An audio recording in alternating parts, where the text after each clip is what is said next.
June 6, 1944, Sword Beach, Normandy. The tide is rising a foot every 10 minutes. Tanks, trucks, and half-tracks are drowning where they stalled, each one becoming a 30-ton roadblock that nothing behind it can pass. The entire invasion timetable depends on clearing those wrecks before the sea swallows the beach entirely. And out of the surf comes the strangest vehicle in the Allied arsenal. It has no turret. It has no gun. It has no weapons of any kind. It looks like someone welded a steel boat hull onto a set of tank tracks and drove it straight into the English Channel. Nobody laughed at it for long. The Sherman BARV, the Beach Armoured Recovery Vehicle, would spend D-Day wading through 9 feet of seawater, shoving drowned vehicles aside and keeping the most important beachhead in history from choking to death on its own wreckage. The Americans had nothing like it. The difference in outcomes between British and American beaches tells you everything you need to know. The BARV exists because of a catastrophe. On August 19, 1942, Operation Jubilee sent 58 Churchill tanks of the 14th Canadian Army Tank Regiment against the fortified port of Dieppe. Only 29 reached the beach. Every single one was lost. The shingle, made of large chert pebbles, jammed into tracks and snapped track pins. Tanks that broke down became immovable obstacles blocking everything behind them. Of roughly 4,900 Canadian troops engaged, 907 were killed, and nearly 2,000 were captured. Fewer than half made it home. The tactical lesson was brutal in its simplicity. Disabled vehicles on a beach do not just represent lost firepower. They become barriers. Every stuck tank blocks the vehicles behind it. Every drowned truck turns a beach exit into a bottleneck. At Dieppe, there was absolutely no way to move them. The entire assault ground to a halt behind its own wreckage. REME, the Royal Electrical and Mechanical Engineers, formed that same year, began working on solutions almost immediately. Early experiments used armoured Caterpillar D8 tractors fitted with ship bow-shaped superstructures that could partially submerge and tow stranded vehicles. These worked, but they were too slow and offered poor crew protection. According to REME engineering records, formal design work on the Sherman-based BARV began in November 1943. That gave British engineers barely 6 months before the invasion. The base vehicle chosen was the Sherman M4A2, known in British service as the Sherman 3. 2 factors drove that decision. Its all-welded hull was far easier to make watertight than the cast or riveted hulls of other Sherman variants, and its General Motors 6046 twin diesel engine, 2 GM 671 6-cylinder diesels geared together producing 375 horsepower, could handle the thermal shock of repeated cold seawater immersion far better than a petrol engine. Engineers stripped the turret completely. In its place, they welded a tall, boat-shaped steel superstructure stretching the full length of the hull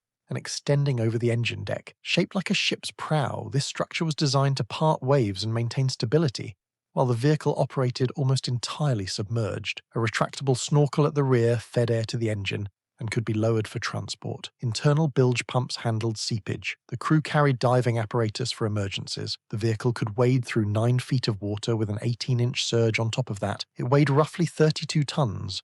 Front hull armor measured 51 to 63 millimeters. It carried no winch because waterproofing the cable aperture would have taken too long, and the D-Day deadline was absolute. It carried no weapons at all.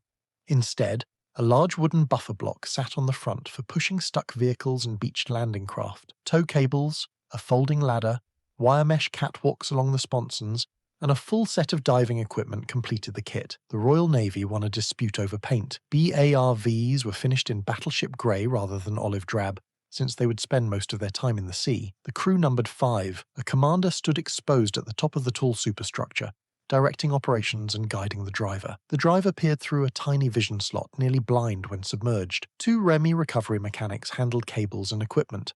And then there was the diver. This was the most extraordinary crew position on any armoured vehicle in the war. Equipped with oxygen-breathing apparatus, goggles and a lifeline, the diver's job was to go overboard into the surf, swim to a submerged vehicle, and attach tow cables to its shackles underwater. He carried an oxyacetylene torch to cut away debris-fouling tracks. White-painted handrails on the front fenders helped him find his way back in murky water. All of this happened in freezing channel surf, under German fire on D-Day morning. Now, before we get into what happened when these vehicles hit the beaches, if you are enjoying this deep dive into British engineering, hit subscribe. It takes a second, costs nothing, and helps the channel grow. Right, back to Normandy. 52 Sherman BARVs crossed the channel on June 6, 1944, landing on Gold, Juno, and Sword beaches. They operated within REME beach recovery sections. Each section fielded 6 BARVs alongside D8 tractors, UKWs, and heavy tow trucks. Each beach received 2 sections. On Sword, these were specifically identified as the 20th and 21st Beach Recovery Sections. According to Grant Vogel of the Canadian War Museum, the BARVs landed immediately after the first assault wave and were taking fire from the moment they hit the sand, unarmed 32-ton vehicles arriving at the absolute tip of the spear. The problem they faced was defined by physics, not tactics. Normandy's tidal range measured 18 to 20 feet. The invasion was timed for shortly after low tide to expose German beach obstacles, but vehicles that landed successfully could be swamped by the rising sea within an hour. On Sword Beach, the tide eventually reduced the usable strip to barely 10 yards, while the area remained under fire with only one road exit open. On Juno, the Canadians landed behind schedule and found obstacles already partially submerged. 30% of all landing craft on Juno were damaged or destroyed by hidden obstacles. On Gold, high winds pushed the tide faster than predicted. Veteran Walter Uden of the 20th Beach Group Recovery REME recalled that it was their job to keep the beaches clear and let more boats come in, patrolling British and Canadian sectors to keep trucks and tanks moving. The REME Museum makes an important clarification about the BARV's true purpose. According to curator Jennifer Allison, the vehicle was not designed to rescue stranded crews. It was designed to clear the vehicles that had become stuck in sand and water. The mission was traffic flow. Every cleared wreck meant another lane open for the thousands of vehicles queuing offshore. The contrast with American beaches is where the BARV's value becomes undeniable. The Americans had no equivalent. Their beach recovery capability consisted of Sherman bulldozer tanks and standard Caterpillar D7 tractors designed for dry land. At Omaha Beach, of 16 Sherman bulldozers allocated, only 6 made to shore. German fire destroyed 5 of those, leaving a single operational bulldozer on a beach where thousands of vehicles needed to land.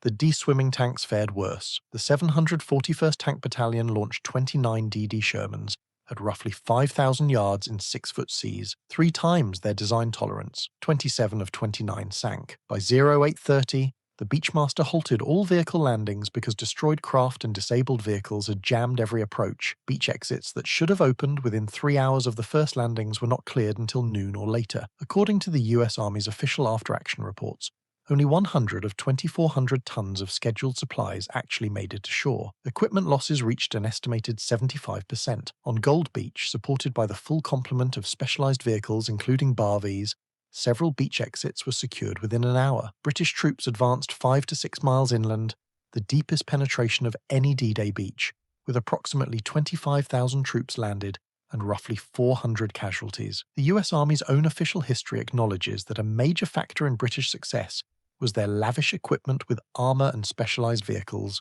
One persistent myth needs correcting. The BARV is often listed among Hobart's funnies, the specialized vehicles of Major General Percy Hobart's 79th Armored Division. It was not. The BARV was developed and operated entirely by REME. Hobart had no involvement. The confusion arises because both programs responded to the same Dieppe lessons and operated side by side on D-Day, but they were organizationally separate. Hobart's vehicles, the DD swimming tank, the crab mine flail, the Churchill AVRE, the crocodile flamethrower, were combat and assault engineering machines. The BARV was a logistics and recovery vehicle. The distinction reveals that the British approach to D-Day involved parallel, independent innovation across multiple organizations, all solving different pieces of the same amphibious puzzle. Just 66 Sherman BARVs were ordered in total, with 52 completed by the invasion. Conversions were performed in the United Kingdom from Lend-Lease M4A2 hulls built in America. Production began around March 1944, an extraordinarily tight timeline of barely 3 months before the landings. After Normandy, BARVs supported the Rhine crossings in March 1945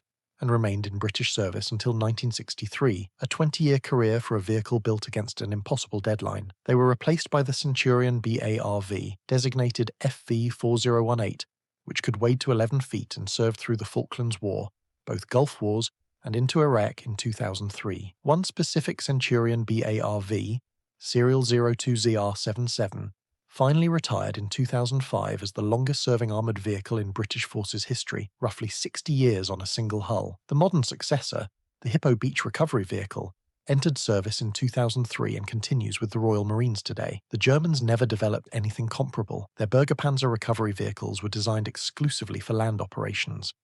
The Americans still have not adopted the concept. The Royal Netherlands Marine Corps operates 4 Leopard 1-based beach recovery vehicles, making the BARV lineage an almost exclusively Anglo-Dutch innovation, spanning over 80 years. Only 5 Sherman BARVs survive worldwide. One sits at the D-Day Story Museum in Portsmouth, nicknamed Vera. Another is at the REME Museum in Lynham. A third is the only drivable Sherman BARV in existence, privately owned. A damaged hulk was recently transferred from Bovington's Tank Museum to the Canadian War Museum. The 5th is in India, at the Cavalry Tank Museum in Ahmednagar. The Sherman BARV carried no gun. It scored no kills. Its crew spent D-Day wading through freezing surf to attach cables to drowned trucks, but it solved a problem that could have been fatal to the entire invasion. The physics of tides and sand and 30-ton machines do not care about your battle plan.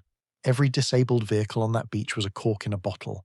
The BARV was the corkscrew. British engineers saw a problem that the Americans overlooked, built a solution in 3 months, and deployed it into the first wave of the largest amphibious assault in history. The vehicle's 60-year lineage, from Sherman to Centurion to Hippo, from Normandy to the Falklands to Iraq, confirms that the problem it solved never went away. British engineering did not just win battles, it kept them moving.